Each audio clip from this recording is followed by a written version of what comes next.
Prédication du troisième dimanche du temps ordinaire de l'année A. La Galilée est un territoire juif et pourtant on l'appelle Galilée des nations, tellement s'y côtoyer de peuples différents, avec des croyances différentes. Le phénomène n'est pas nouveau apparemment. Aujourd'hui, nous parlons de mondialisation ou de mosaïque de culture chez nous. Ceci est une constatation neutre et non un jugement appréciatif ou dépréciatif. J'avais déjà évoqué l'histoire humaine comme un cimetière de civilisation. J'ajoute aujourd'hui qu'elle est aussi un brassage permanent de populations. Et c'est au milieu de tout cela que nous avons à dire la spécificité de Jésus-Christ. Donc, à des peuples aux croyances différentes et bien établies. Paul a connu cela à Corinthe. Corinthe, c'était un lieu de trafic intense puisque c'était un port. Tous les courants de pensée y trouvaient des échos et notamment les différentes tendances au sein du christianisme. L'un des prédicateurs chrétiens, Apollos, se distingue par son savoir et son éloquence, enthousiasmant les foules. Il est certainement plus éloquent que Paul. Celui-ci le sait et il en profite pour nous dire que ce n'est pas notre éloquence qui prime, mais d'abord celle de Dieu, l'éloquence de Dieu. Ce qui relève du langage de Dieu, c'est ce que le Christ est en sa personne et ce qu'il a fait en sa personne aussi. Un prédicateur ne doit pas miser sur une capacité à convaincre. Comme Jean-Baptiste, nous n'avons qu'à désigner. Quand j'étais en communauté religieuse à Saint-Martin de Beaucherville, un proche m'avait dit « Ce n'est pas convaincant que tu dois être ». Je ne vous cache pas que cela m'avait un peu déçu. Probablement étais-je trop présomptueux et naïf. Mais peut-être faut-il passer par cette présomption et cette naïveté pour oser se lancer. Ça fait probablement partie de la grâce d'aveuglement des commencements. Pour l'apôtre, vouloir être convaincant, ça n'est pas seulement inutile. C'est un pouvoir de nuisance qui rend vain le langage de la croix du Christ. 1 Corinthiens 1, 17. L'enthousiasme des Corinthiens néophytes dans la foi les amenait à comparer la qualité du message apporté par des prédicateurs chrétiens originaires d'horizons différents. Apparemment, les Corinthiens étaient trop sensibles aux belles paroles. Pour nous, aujourd'hui, une attitude analogue à la leur étoufferait la puissance de la grâce, c'est-à-dire la capacité du Christ à faire passer la parole de l'intelligence de la raison à l'intelligence du cœur. Une prédication, même soignée, bien construite, logiquement argumentée, ne donne pas magiquement la foi. Si c'est cela que le prédicateur ou ses auditeurs attendent, alors, on empêche le Seigneur d'agir efficacement. Quand les apôtres demandent à Jésus « Augmente en nous la foi » en Luc 17, 5, il le remet en place car il perçoit probablement qu'ils font de lui un gourou donateur magique de foi qui doit être convaincant. C'est ce que j'aurais dû dire d'ailleurs à une catéchiste d'une paroisse précédente quand elle disait aux deux prêtres qui y exerçaient alors « Je vous comprends pas, vous les prêtres.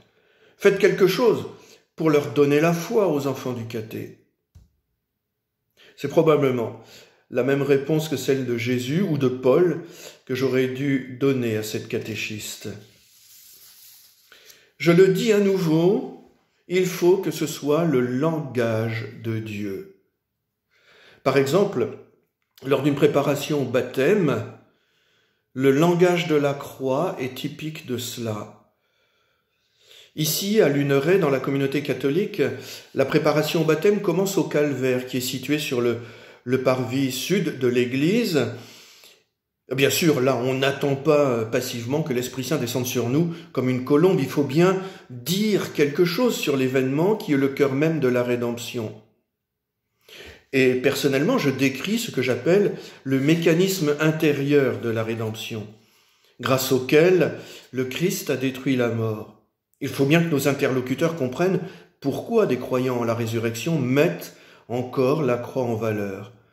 Ils peuvent alors comprendre pourquoi la croix est appelée croix glorieuse. Mais s'il m'arrive à cette occasion de trouver parfois mon argumentaire bien rodé, très logiquement construit, voire même éventuellement bien exposé, je sens aussi l'illusion essayer de s'imposer subrepticement pour me faire dire, si avec ça il tombe pas à genoux en s'écriant devant le Seigneur Jésus-Christ, mon Sauveur et mon Dieu, moi je comprends plus.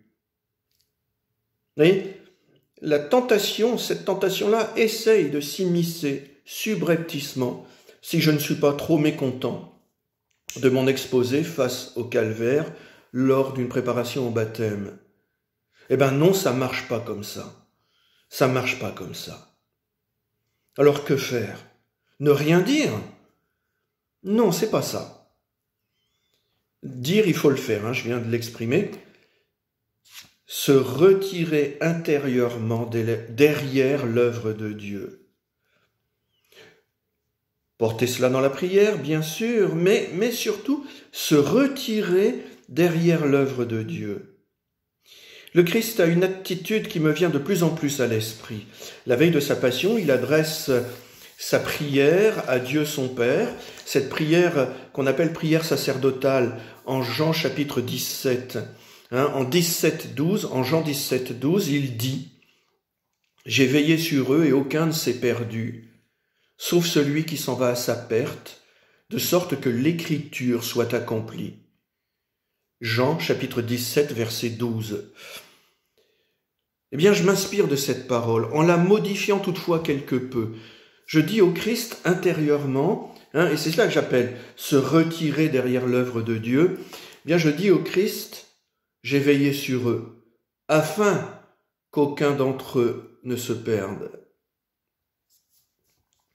La liturgie, et notamment la prédication, je les considère comme veiller sur une assemblée. Mais le travail fondamental est celui de Dieu. Ainsi, après avoir veillé sur une assemblée, je me retire à la manière du Christ. C'est ce que le Christ fait en faveur de Pierre quand il lui dit « J'ai prié pour toi, afin que ta foi ne défaille pas. » Luc 22, 32.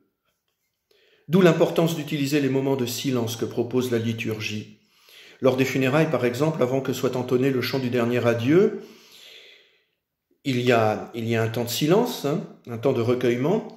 Et là, je m'adresse au Seigneur pour lui dire « J'ai veillé sur eux, que ta parole et non la mienne fasse son chemin dans leur cœur. »